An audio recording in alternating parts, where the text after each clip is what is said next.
বন্ধুরা, এটা হলো লাবণীর বাড়ি। তাহলে দেখো লাবণীর গল্প আজকে কি হয়। ওদিকে তো লাবণী তার ছেলেকে ঘুম পাড়িয়ে দিয়েছে, তারপর তো রান্নাঘরের দিকে আসছে। বাবা, সকাল সকাল এখন যে কি রান্না করবো। বুদ্ধুটা এখনো ঘুম থেকে ওঠেনি। বুদ্ধু শোনার 4 মাস হয়ে গেছে, ওকে এখন বাড়তি খাবার দিয়ে ধরেছি আমি। তাই ওর জন্য আমি সুজি রান্না করে নিই। একটু গ্যাসটা চালু করে দিয়ে সুজিটা রান্না করে নিই। আর এদিকে তো লাবণীর মেয়ে তার আগের পুরাতন গাড়ি নিয়ে খেলা করছে। দেখেছি শোনো, এই গাড়িটাতে চড়ে কত মজা। তুমি এখন থেকে এই গাড়িটাতেই চড়বে, আর ভাই বলনাতে আর চড়বে না, তাহলে ওটা ছিঁড়ে যাবে। ঠিক আছে মা, আমি আর ওটাতে চড়বো না, ভাই চড়বে। আমার এই গাড়িটাতে চড়ে অনেক মজা। কি সুন্দর ঘুম ঘুম ঘুম করে আমি চালাচ্ছি, ঘুম ঘুম। কি সুন্দর ঘুম ঘুম করে আমি চালাচ্ছি, এই গাড়িটাতে চড়ে অনেক মজা। বাবা, আমার মিষ্টি সোনা কত সুন্দর একটা গাড়ি। এই গাড়িটাতে আমার মিষ্টি সোনাকে অনেক সুন্দর মানিয়েছে। দোলনাটার জন্য দোলনাটা ছিঁড়ে যেত। ঠিকই বলেছে দিদি ভাই, গাড়িটা কিন্তু অনেক সুন্দর। তোর দাদা ভাই সবসময় এরকম করে। ছেলে মেয়েকে যে কিনে দেয়নি তা নয়, এই যে সব গাড়ি টাড়ি সবকিছু ছোটবেলায় কত কিছু এনে দিত। মিষ্টি বড় হয়েছে বলে এখনো মনে করে ওর বাবাকে ভালোই বাসে না, কিন্তু ওর বাবা ওকে অনেক ভালোবাসে।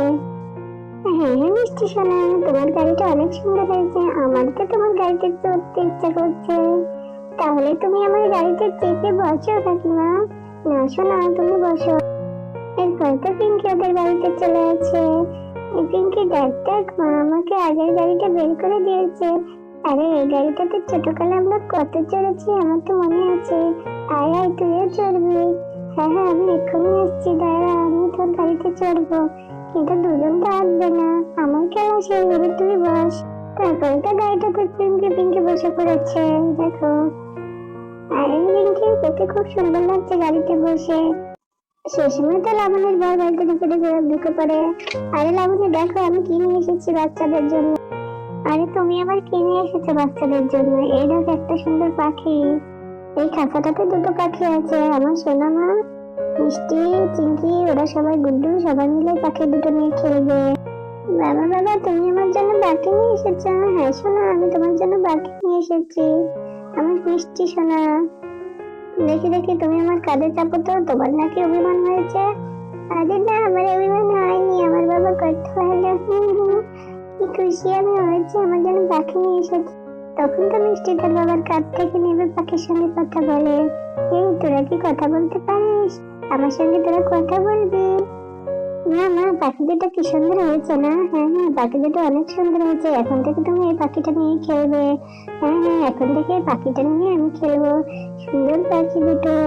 আর আমি ওকে প্রতিদিন খাবার দিব, ওকে আমি অনেক ভালোবাসবো। আমি দেখেছি অনেকজন পাখি পালে, আমি অনেকেই দেখেছি। এখানে তো মিষ্টি আর পিঙ্কি পাখি দুটো দেখতে থাকে, কত সুন্দর ভাবে পাখি দুটো নিয়ে খেলছে। আরে আরে দিদি ভাই, সত্যি তো দাদা প্রতিদিন এক একটা জিনিস কিনে নিয়ে আসছে। তোকে বলেছিলাম না তোর দাদা ভাই পাগল? দেখেছিস তো ওই পাগল কেমন করে বাচ্চাদের সব প্রতিদিন খেলনার জিনিস নিয়ে আসতো। এখন তো তার একটু বকার জন্য কমেছে, আবার শুরু করেছে। যাক, তাড়াতাড়ি তাই কিনুক, বাচ্চাদেরই তো শখ। আজকে কিন্তু টিনা বৌদি একবার আসেনি। দিদি ভাই, কি হয়েছে টিনা বৌদির? আরে আরে, টিনা বলে ওই পাড়াতে গেছে ওর দিদির বাড়িতে, আসবে কিছুক্ষণ পরে। ও, টিনা বৌদিকে ছাড়া বাড়িটা একদম ফাঁকা ফাঁকা লাগছে। যাই, আমি একটু শুয়ে পড়ি, খুবই মাথাটা ব্যথা করছে, একটু শুই।